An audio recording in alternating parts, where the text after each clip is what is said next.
theory put in place by Karl Marx, who is the father of communism. This theory is one of history and social change in which inequality is a central concern. Marx believed that the most important source of inequality in society was a system of economic production. Marx focused on the means of production, materials, tools, resources, and social relationships by which society produces and distributes goods and services. Marx believed that two main social classes struggle over the means of production. These social classes are bourgeois and proletariat. Bourgeois are also known as the capitalist class. They own and control production. They benefit from the arranged and exploit and oppress proletariat social class. The proletariat social class is also known as the working class. Marx believed that the conflict between these classes was inevitable and that ultimately the working class would successfully revolt against the capitalist class and create a society without exploitation, coercion, or inequality. He thought they would eventually create a classless society. In the film Inequality for All, inequality and social class are the main topics. The film states that inequality is inevitable in order to have a capitalistic economy that generates revenue. Inequality can give people incentives to be productive and motivation to work hard. According to the film, one of the major problems, though, is that the rich 1% do not spend enough money as they should. They save it instead and invest it and continue to grow their assets. This prevents the money from circulating through the economy. The other problem is that a lot of money Americans spend goes to other countries for products like cell phones and cars.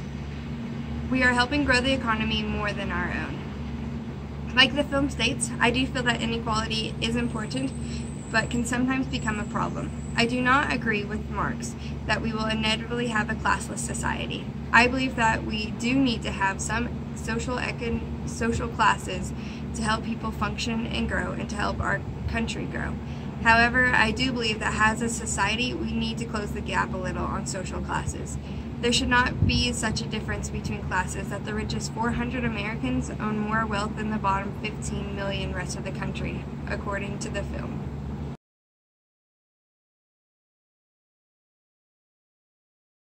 Max Weber saw social class as a matter of economic proportion or relationships to the means of production. Weber believed that inequality was complex and included dimensions other than just economic. Weber believed that there are three separate stratification systems.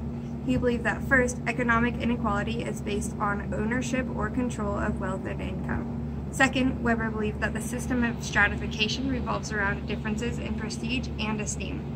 He thought that class, position, family lineage, athletic ability, and physical appearance are factors that affect the amount of prestige a person enjoys.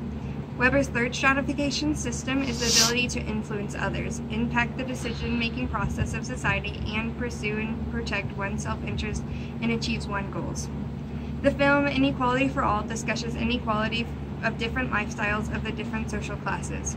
Most of the people they interviewed were considered middle class, but they could not even afford to have a savings account because they did not have enough money to put into it. There are many differences that distinguish the amount of wealth each family had, but one factor that everyone seemed to deem important was the factor of pursuing higher education.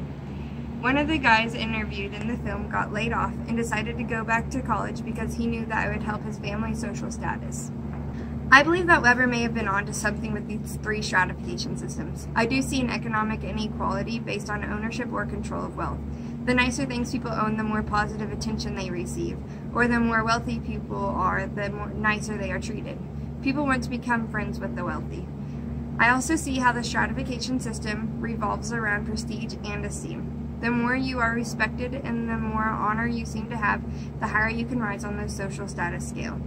One example of this can be found when people get higher education. As people pursue higher education, they are placed as more valuable workers than those without higher education. I can see how having the ability to influence others and having drive to achieve your goals can place you higher on the social status scale. Politicians are a good example of this. Politicians have a lot of power to influence others. They also have a drive to achieve goals. Politicians are usually found near the top of the social status. Gerard Linsky is a contemporary sociologist. He argues that the degree of inequality or the criteria affecting a group's position is closely related to substance technology. Substance technology can be defined as the means by which society satisfies basic needs such as hunger or thirst. The United States and other societies have entered a stage of development that often referred to as the post-industrial society. In this type of society, developments in new technology, computer-related fields, information processing, and scientific research create economic growth. In post-industrial society, economic success is closely related to specialized knowledge, familiarity with new technologies, and formal education. As the source of wealth, success, and power is changed, so do the relationships between minority and dominant groups. In the film, Robert Reich talks about how technology replaces workers. When people's jobs are replaced by technology, they usually go into personal service industry, with jobs in retail, restaurants, hotel, hospitals, service transportation, some construction, child care, and elder care. The problem with these jobs, though, is that they pay very little. This is widening the ever-growing gap in inequality. Those on the upper hand of technology are the ones making it, selling it, and running it, are becoming wealthier than those who get replaced by it and are becoming poorer due to having less paying jobs. I agree that inequality is affected by technology.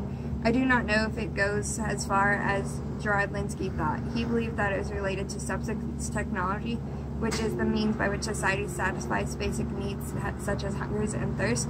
I think inequality is just affected by technology growth in general. Collins stresses intersectionality. This is a view that acknowledges that everyone has multiple group memberships and that these crisscross and create different experiences for people with varying combinations of statuses. This matrix of domination shapes people's opportunities, experiences, and their perceptions. The film touches a little bit on the stratification systems of social class, but not much on the rank of people by gender, race, ethnicity, or any of the others that Patricia Hill Collins listed. It does talk about how the government sets rules for which the market functions. The higher social class, the more power they have to set rules and the more opportunities and experience they are given. The film talks about how if workers do not have power, it is inevitable that their wages will start to decrease. Workers need to start gaining power so they can move up the social class scale.